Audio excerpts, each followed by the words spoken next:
It's very early Thursday morning, and I've had a long day, or I had a long day yesterday. I've been out working. I was in the office. Then after the office, I went to a baseball game with my coworkers. And then I came home briefly, then went out on a walk, trying to get back in the swing of things after the holiday, and trying to get back on the horse and get my weight down. I know, like, one of my last videos was like, let's try my best. Let's double down on my weight loss efforts. But like, living with my parents for a few days, I gained like 5 or 6 pounds. Like, it was bad. So hopefully I can regain that progress, or re-lose those pounds pretty quickly. I was just reading some random Wikipedia articles, reading tweets and everything. And I thought I would talk about like intellectual movements, or just like ideas that have influenced me over the course of my life so far. So I think, starting out, the obvious one would be Christianity. I grew up a Christian. I grew up a Protestant, a Southern Baptist. I have and had, during my childhood especially, really sincere Christian parents, both of them. And I grew up in a Christian community. And so, in every sense except the literal one, I am a Christian. And I say that because I do not believe in Jesus. I don't believe in an afterlife or really anything supernatural like that.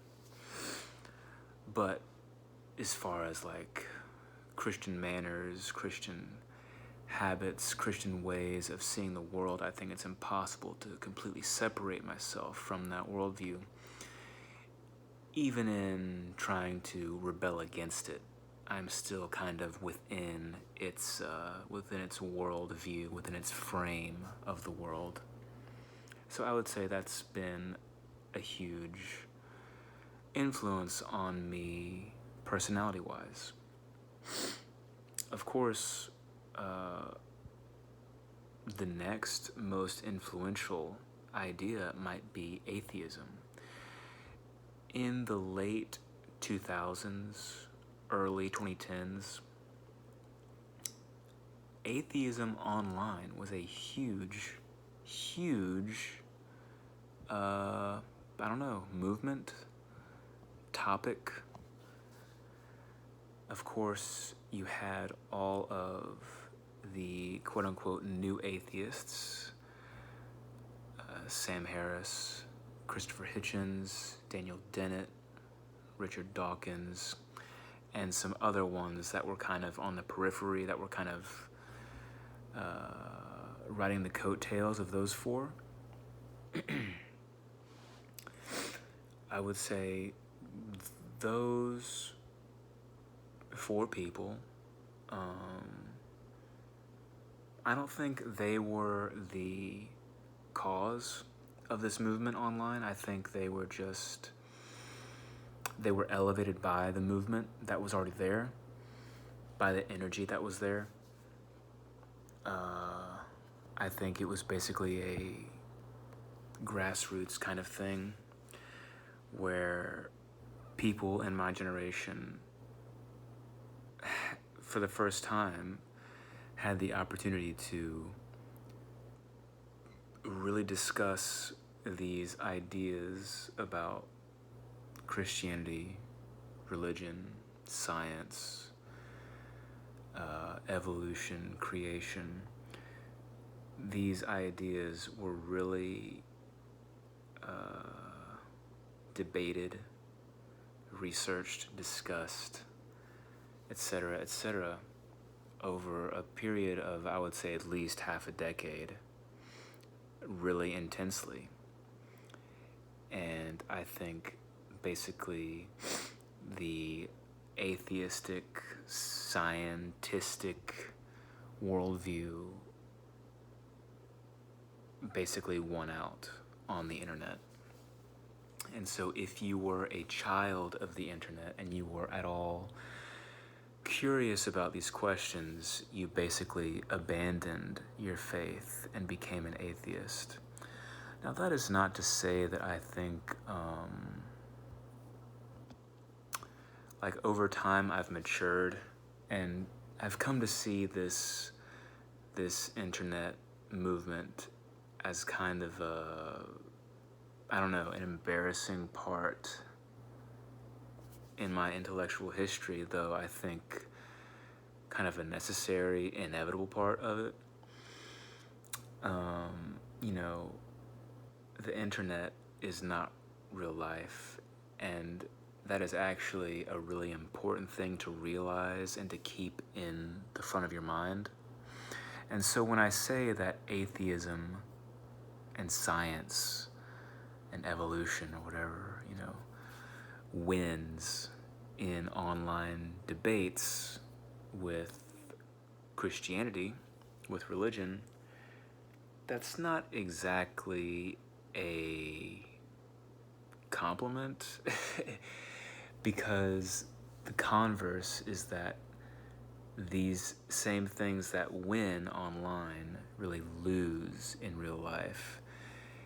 And that's the important thing, that's where you want to win, is real life. In real life, I think religion and Christianity wins out. But the thing is, you have to really be sincere in your pursuit and belief for it to work. And that is all but impossible if you've already apostatized. Sorry. I just learned that word is not what I thought it was. Apostasy is when you reject your religion, and a form of that word is to apostatize.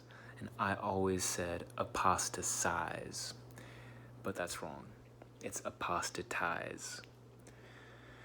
So put that one in your back pocket.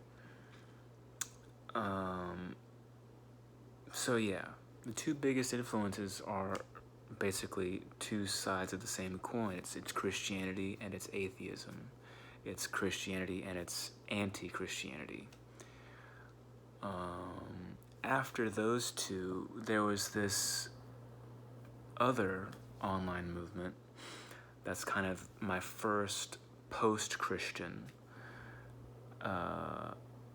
interest, was rationality. And rationality was really focused around this website called LessWrong. And the main authors of that site were Eliezer Yudkowsky, who is still active today, not on LessWrong, but elsewhere on the internet. I think he has a Twitter account, so you can look him up if you want to. That's Yudkowsky, Eliezer Yudkowsky. And Luke Muehlhauser, that's Muelhauser, I think. Goes by Luke Prog, Lukeprog, as his username, so that'll be enough to find him. And this blog, this website, this intellectual movement known as rationality or neo-rationality was all about making decisions based on like logic and math and probability and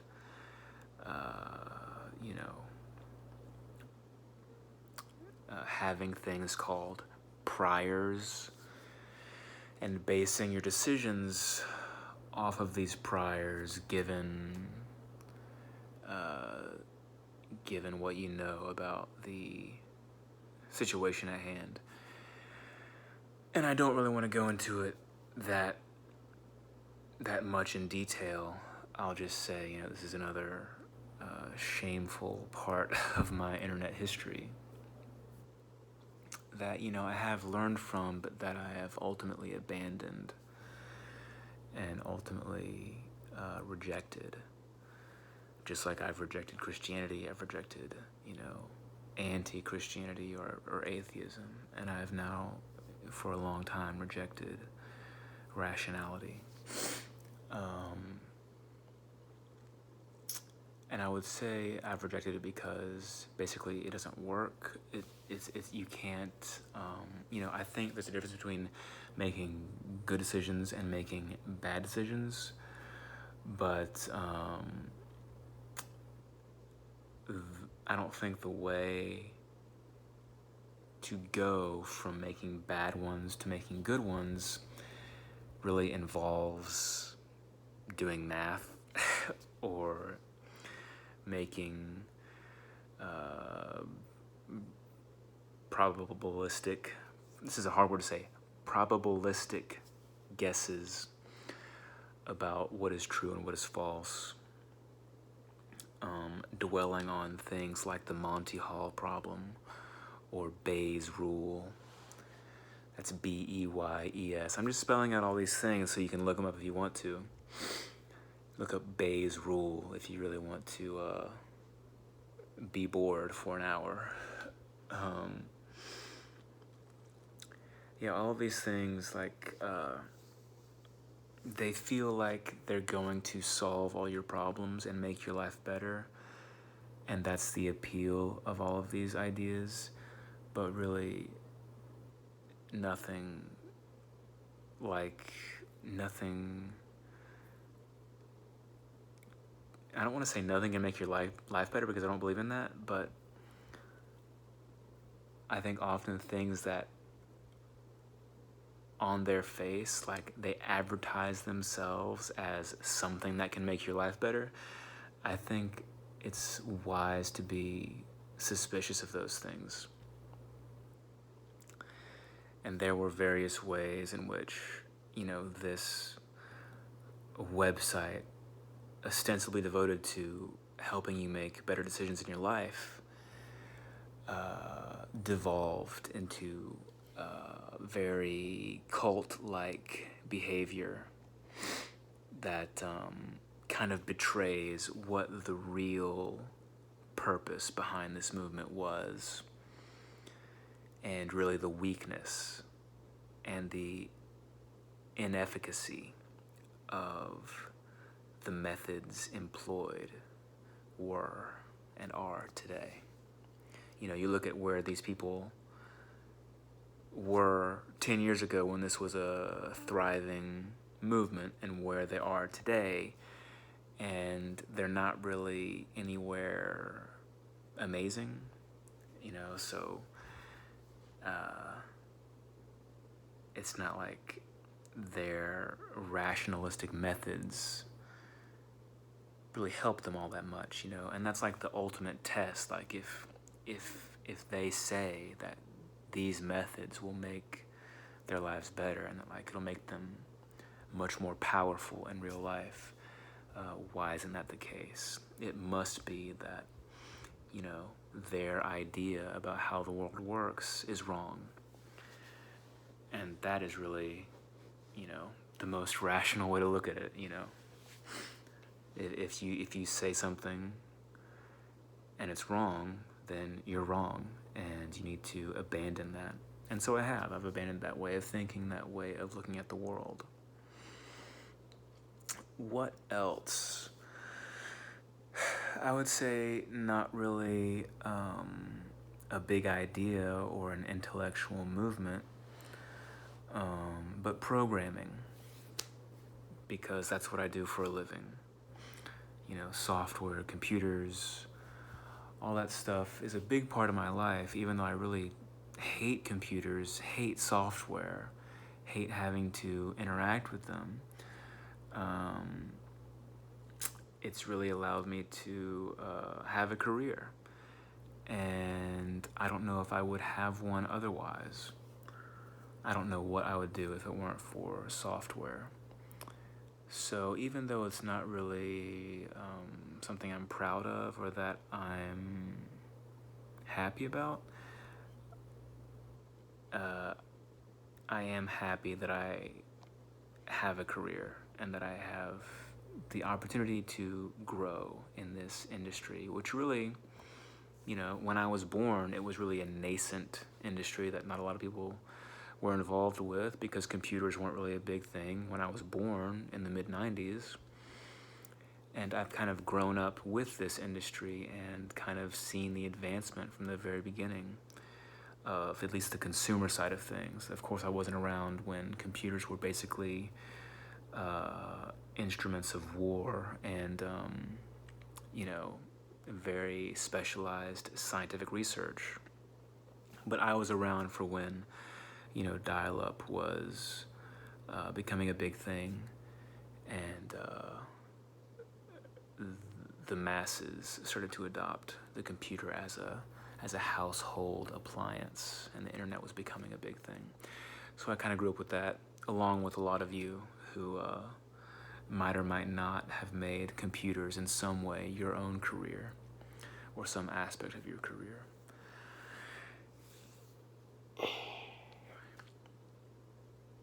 What else has been a big impact in my life?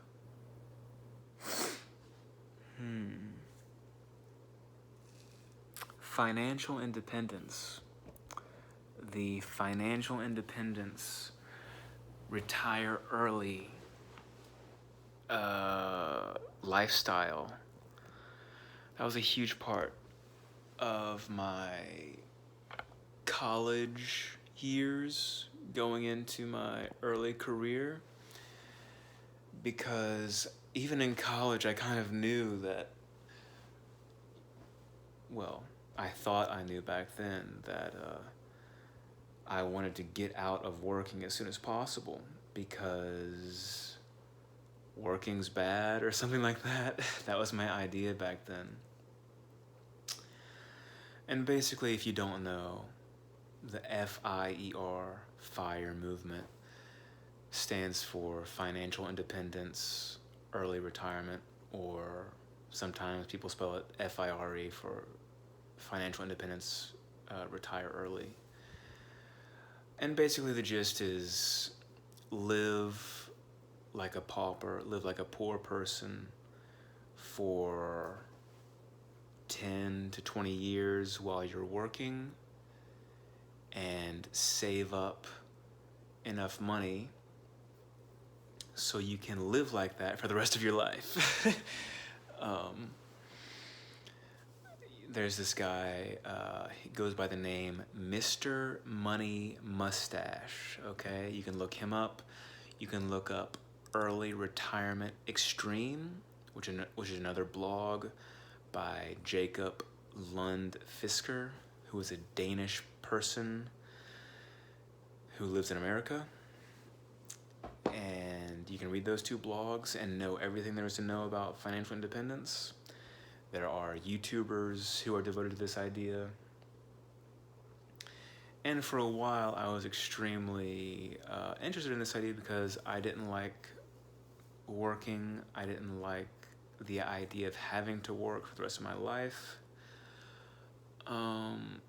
But this is another idea I have come to reject because, I think working is what makes life meaningful in some way. Now, I say I rejected it, and I have, because basically the idea is that, once the goal is to save up enough money to retire, to stop working.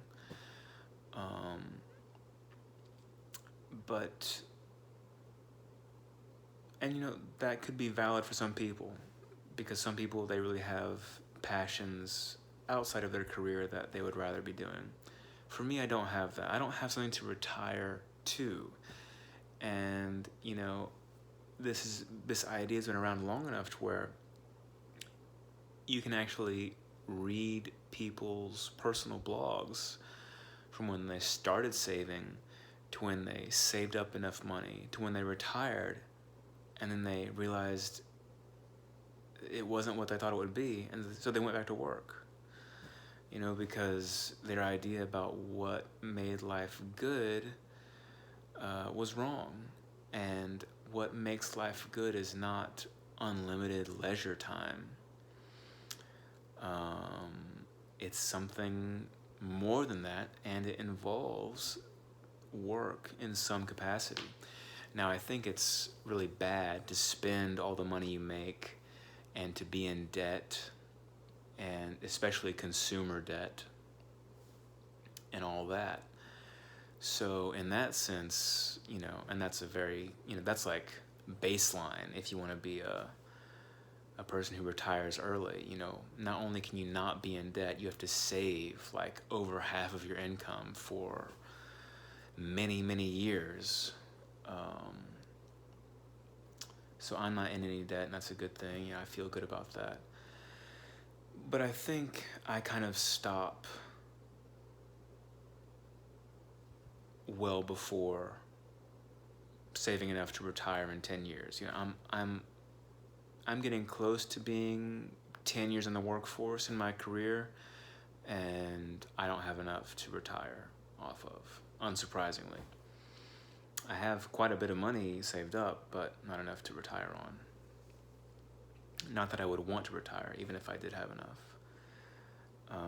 Because having work, it embeds you in a community. It gives you something to do. And ultimately, it's a kind of a status thing. It's like, oh, what do you do? That's like one of the first questions you ask someone when you get to know them. And for good reason, we're curious about that with other people. Curious about what they do, what they can do for us, what we can do for them, how we can help each other out, how we can learn from each other. I think it's a harmless question. I don't think that like status games have to be like necessarily harmful. I know there's many people who are way more successful, way more intelligent than I am. And there are people who think I'm way more successful, way more intelligent than they are. And it doesn't really matter one way or the other. It's like we're all in this together, right? It's like, can we be friends or can we not be friends? It doesn't really matter to me if you're 10 times better or 10 times worse than me by whatever metric you want to think about that. It's just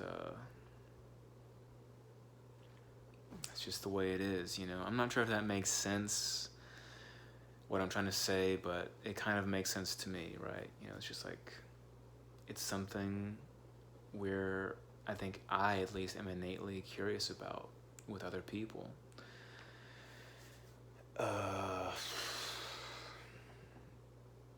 So yeah, I'm talking about financial independence, retire early.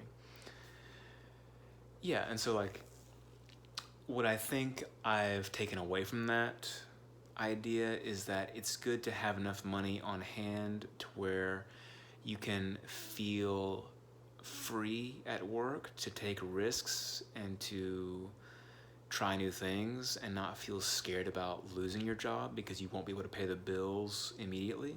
I have plenty of money to where I could live for years off of my savings. I wouldn't want to, I wouldn't feel good about that, but I could do that if I lost my job. So I'm not worried about that whatsoever. And this gives me the freedom to pursue more meaningful work or different jobs that I would rather do than what I'm doing now, but I am happy with where I am right now. So it's not something I'm doing right now. So that's something I've taken away from that movement, but to try to eliminate work entirely is not something I'm interested in. and the sacrifices required to do that would be too great. You know, I'd be living with roommates. I'd be cooking all my own meals. I'd be, you know, driving an absolute clunker of a car, all for the sake of not having to work in my, you know, relatively relaxed industry. Anyway, what else? Let's move on from that. Veganism. I have not talked about veganism on this channel, but on previous channels, I have talked about my experience with veganism. Near the end of college, I discovered, well, let me back up. During college, I guess my second semester in college, I had a very attractive English professor who was like a grad student. And she was, you know, really hot. And, you know, it came out that she was a vegan. And I don't think I had really heard that term before. I think I knew about vegetarian. I didn't know what vegan meant. And she showed us some clips from a documentary called Earthlings. So you can look that up if you want. And, you know, I did good in that class because I thought she was really hot. And I'm I guess a good writer, you know, for a college composition course. I wouldn't say I'm a good writer outside of college composition courses, but, you know, I was able to get A's for my papers in that class, except for one. And I really kind of forgot about veganism after that class, but I remember, I think shortly after she showed us those clips from Earthlings and explained what veganism was and why she was a vegan, I was at the DMV with my mom, and I remember telling her, you know, I think one day I might become a vegan, because the footage that she showed us and the stuff she was telling us about, you know, it really did kind of impact me. And so, yeah, after that I kind of forgot about it, you know, out of sight, out of mind kind of thing. But then near the end of college, I found this guy on YouTube who goes by the name of Abba Luciel, and that is spelled basically A space BAS space LE space CIEL, Abba Luciel. It's French for something like tear down the sky. Okay.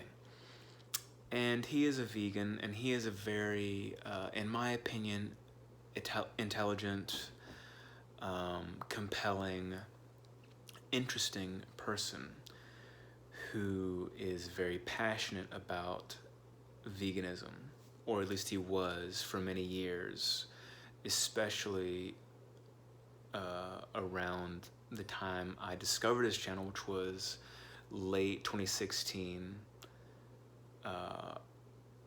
And from then on, you know, for like 5 years after that, he was really talking about veganism on his YouTube channel almost every day. Like, he uploads tons and tons of videos to his channel. Anyway, he was highly influential for me in shaping how I thought about ethics relating to animals and such. And so at the beginning of 2017, I adopted a vegan diet and lifestyle. And I more or less maintained that lifestyle until August of 2020 when I quit. So it was, you know, almost 4 years that I was a vegan. And I was watching this guy's channel. I watched like every video this guy uploaded. and that's probably over 1,000 videos. Like, I'm serious, he uploads tons of videos. Long videos too, you know, this is a 30-minute video. This is like a standard length video for him. But I quit, like I said. And basically, you know, I made a video about this that actually this guy responded to. So it's really weird how, like, I watched this guy's videos for a long time. I actually wrote and corresponded with him a little bit, not really with any depth or significance. But I made one video about veganism after I quit, you know, after I'd quit for months, almost a year, over a year at that point. I made a video, you know, like debriefing myself, or debriefing why the world, I guess, why I quit veganism. And within like 20 minutes, this guy had made a response video. And I could link that if you want to see it, but I doubt anyone is watching at this point.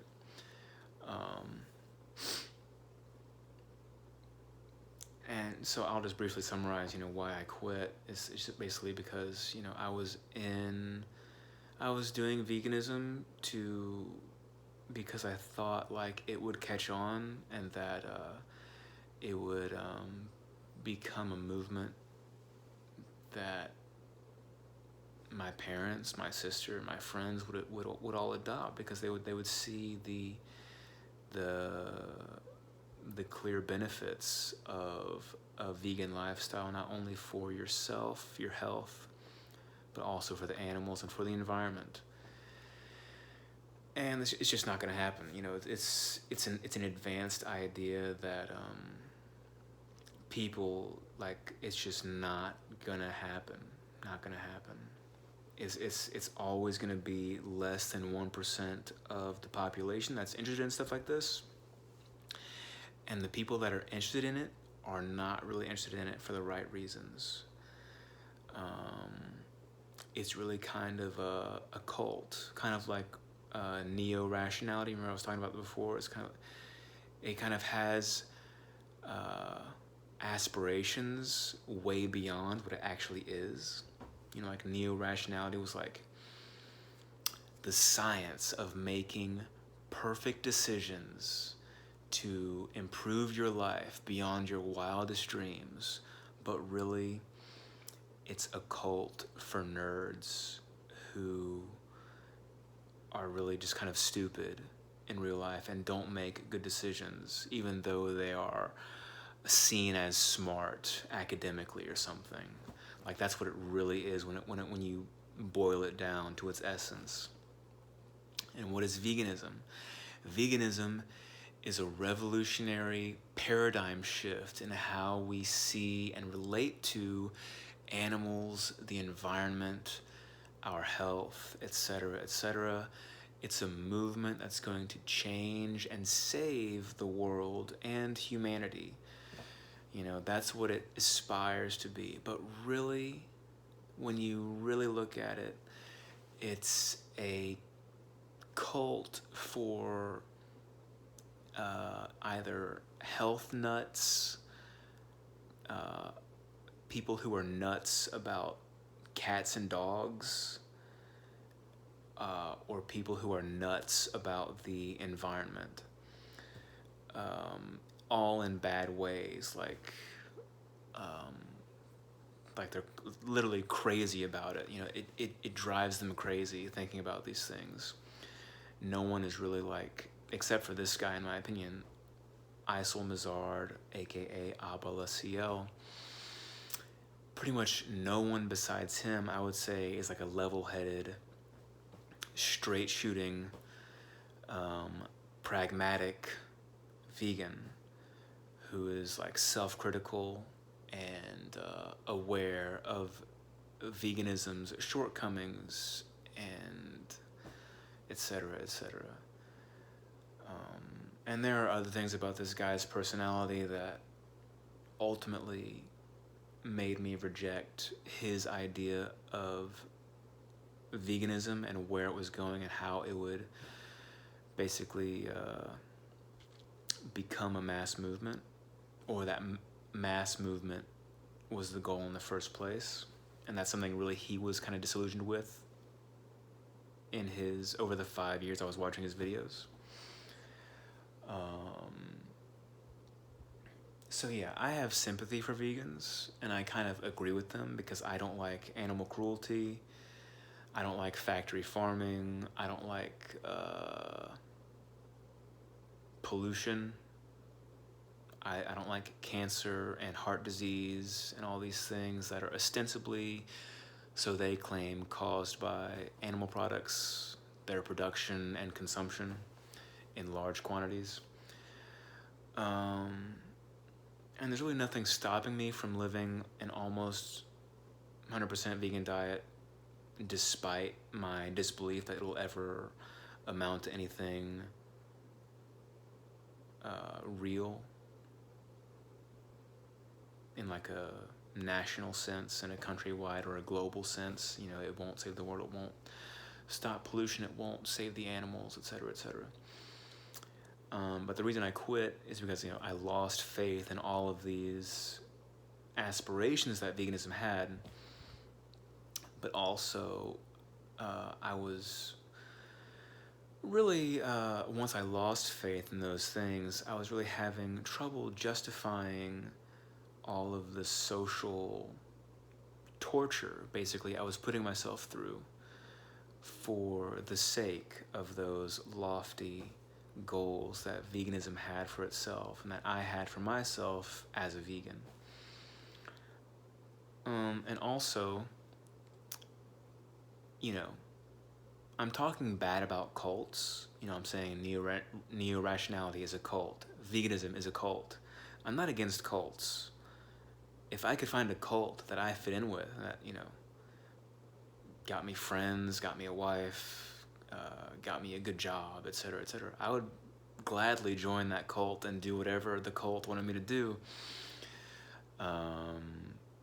But neither neo-rationality nor veganism, just as a cult, is appealing to me. It's not a church I want to belong to, if that makes sense. So like on no level is veganism appealing to me without those lofty, world-changing, earth-shattering aspirations that it had for itself. So yeah, that kind of catches you up from, you know, 2008 to present. I would say there's really nothing on the docket right now. I think, you know, I'm just kind of exploring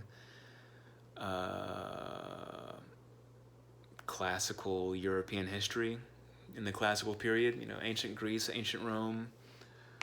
I'm thinking about politics and democracy and monarchy. You know, I just made a video about monarchy and Mencius Moldbug and stuff like that. I'm thinking about culture, I'm thinking about my future, I'm thinking about what I want to do with the rest of my life and how I want to live my life. So yeah, here's to the next 28 years, and hopefully things will go as good or better than the last 28. Good night.